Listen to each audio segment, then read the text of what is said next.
channel. My name is Ririn and today I would like to explain you about perfect tense. Oke, di mana perfect tense itu berguna ketika kita mau ngomong atau mengungkapkan atau mau nulis gitu ya tentang adanya kata-kata telah. Itu misalnya gimana sih telah-telah tuh? Ya misalnya gini adek, saya telah belajar selama 2 jam. Wow, lama banget ya belajarnya ya. Ataupun bisa juga dipakai ketika kita mau ngomong, saya telah di sini nih selama 2 jam. Aduh, pegel banget misalnya kayak gitu ya, kita mau ngomong seperti itu. Nah, kalau ada telah-telahnya atau sudah di situ, jadi kita memerlukan perfect tense. Nanti kita bahas rumusnya setelah ini ya. Nah, sebelum kita langsung ke rumusnya, nanti kita bakal bahas tentang adanya present perfect tense dan yang kedua ada past perfect tense. Terus apa bedanya ya sama-sama perfect tense? Gini adek, kalau present perfect tense berarti tandanya untuk masa yang sekarang. Jadi posisinya ketika saya itu bilang saya telah belajar selama 2 jam. Nah, berarti posisinya sampai sekarang, sampai saat ini saya masih belajar. Sementara yang past perfect tense posisinya saya telah belajar sebelum saya berangkat ke sekolah misalnya. Nah, jadi posisinya itu sekarang ini saya sudah nggak belajar lagi gitu, tapi saya butuh kata telah di situ gitu ya. Posisinya jadi sudah selesai. Sementara untuk yang present perfect tense itu posisinya masih dilakukan sampai sekarang. Oke, kayak gitu ya. Langsung aja adek kita ke yang present perfect tense dulu yang pertama ya. Oke, yang pertama kita bahas dulu ya, ada present perfect tense gitu. Dari kalimat yang biasa kita bilang misalnya ya.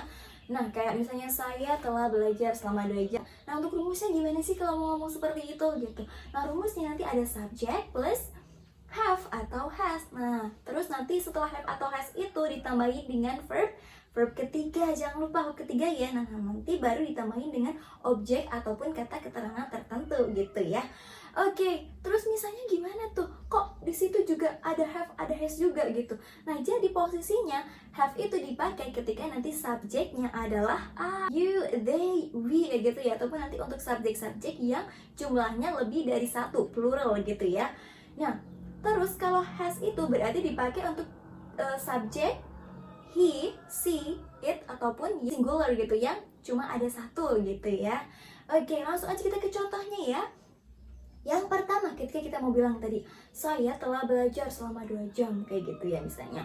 Nah, berarti di situ kan kita butuh kata telah gitu ya. Makanya kita butuh rumus perfect tense. Tadi ada subject, have atau has, plus verb 3, baru objek dan keterangannya.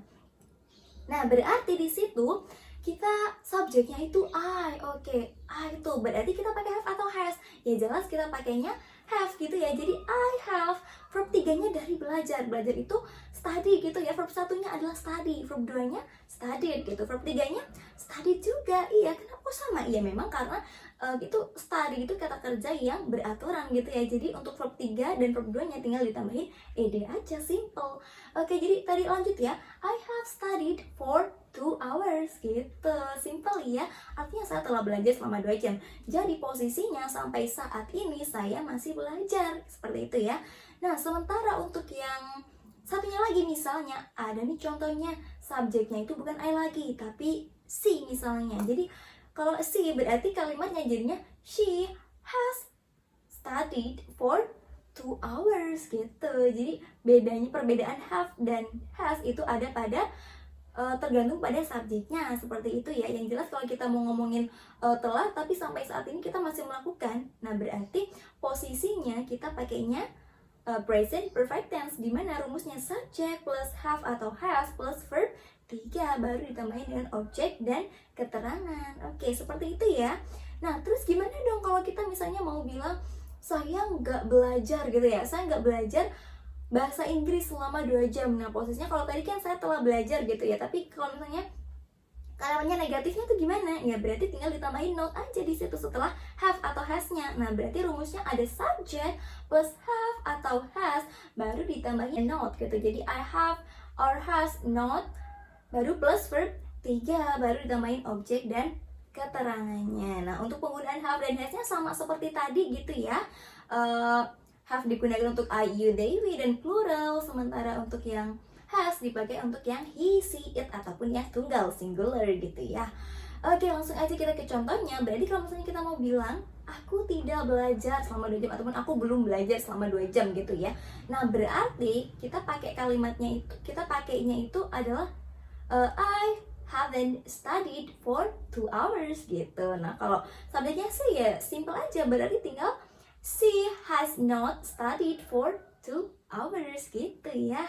Nah terus kalau misalnya kita mau tanya gimana, apakah kamu sudah belajar selama 2 jam? Misalnya kalau kalimat tanyanya berarti ya tinggal dibalik aja, harusnya taruh depan kayak gitu ya. Terus gimana dong? Ya misalnya seperti ini adek. Contohnya ya, ketika subjeknya I berarti have I studied for 2 hours gitu. Jadi harusnya di depan aja gitu. Kalau subjeknya she ya berarti tinggal has she studied for 2 hours gitu. Simple ya. Oke, setelah kita tadi belajar tentang present perfect tense, sekarang kita move ke past perfect tense. Nah, tadi kan di awal kita juga sudah jelaskan gitu ya, kalau present berarti yang masih berlangsung sampai saat ini. Sementara untuk yang past berarti sudah tidak berlangsung lagi sampai saat ini gitu, sudah selesai posisinya.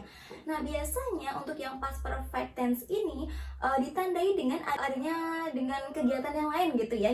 Misalnya tadi Miss kasih contoh itu, saya telah belajar sebelum saya pergi ke sekolah. Nah, berarti posisinya sekarang kan saya sudah pergi ke sekolah gitu ya, saya sudah di sekolah gitu. Jadi berangkatnya tadi, terus juga setelah belajarnya pun juga sudah lampau kan gitu. Jadi sampai sekarang saya sudah nggak belajar lagi. Nah, itulah kita butuh past perfect tense. Nah, terus rumusnya gimana dong kalau past perfect tense? Simple aja deh, cuma tinggal subject plus had. Nah, baru ditambahin dengan verb ketiga, terus baru objek dan keterangannya gitu. Simple ya. Jadi nanti kalau yang sudah lampau di sini mau subjeknya I, you, they, we ataupun subjek plural dan singular dan he, she, it di situ, kita tetap pakainya itu had. Tetap ya, had gitu, had plus verb 3. Simpel sekali ya kalau yang past perfect tense. Oke, langsung aja ke contohnya. Di sini itu contohnya ada I had studied English for 2 hours before I went to school gitu. Ya, jadi posisinya saya sekarang sudah di sekolah. Jadi posisinya tuh aku udah belajar selama 2 jam sebelum aku berangkat loh, kan kayak gitu. Jadi sekarang aku udah nggak belajar lagi gitu, jadi juga saya sudah di sekolah. Nah kan simpel sekali seperti itu ya dek ya. Oke, kalau negatifnya gimana tuh? Ya tinggal ditambahin not aja, berarti I hadn't studied English for 2 hours before I went to school gitu. Jadi tinggal aku belum belajar selama 2 jam ataupun aku nggak belajar tuh gitu ya sebelum saya pergi ke sekolah. Nah untuk kalimat tanyanya ya simpel juga, tinggal dibalikkan lagi aja, headnya di depan, berarti had I studied English before I went to school. Nah, baru tanda tanya di situ. Seperti itu ya kurang lebihnya ya.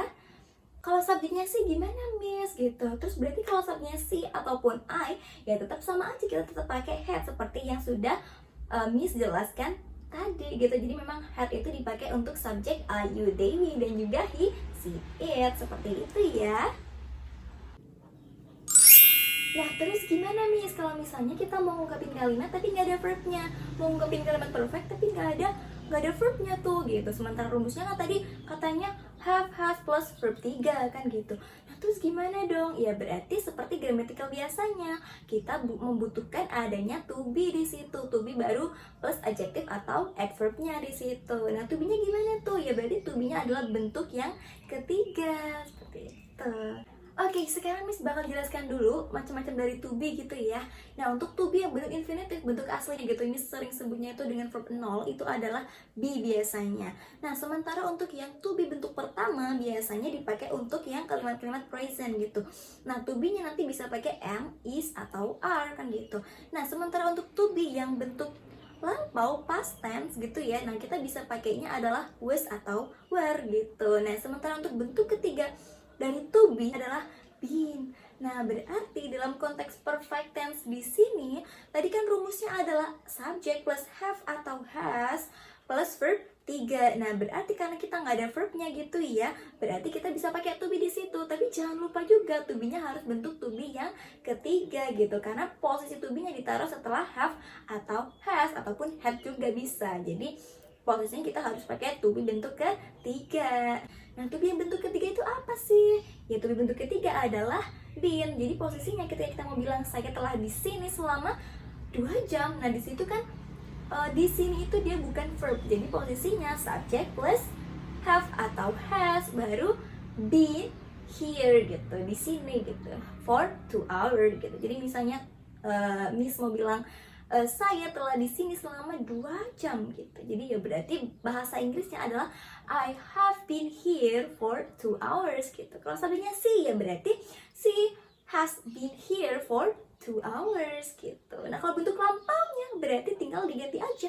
Pakai had berarti subject plus had baru plus to be bentuk ketiga yaitu been baru plus adjective atau adverbnya baru objek. Oke, contohnya seperti ini. Berarti saya telah di sini selama 2 jam sebelum kamu datang gitu. Jadi bahasa Inggrisnya adalah I had been here before you came gitu. Jadi saya telah di sini selama 2 jam sebelum kamu datang gitu ya. Oke guys, jangan lupa subscribe ya. Dan juga kalau misalnya ada pertanyaan-pertanyaan boleh langsung komen di bawah ini. Nanti juga Miss sekalian kasih rumus-rumusnya di bawah ya, biar teman-teman semuanya juga bisa lihat langsung lebih jelas gitu ya. Guys, sampai sini dulu ya pertemuan kita kali ini. Nanti untuk latihan-latihan tentang perfect tense-nya bisa dilihat di video selanjutnya. Nanti kita latihan bareng-bareng gitu ya, Dek ya. Oke, see you.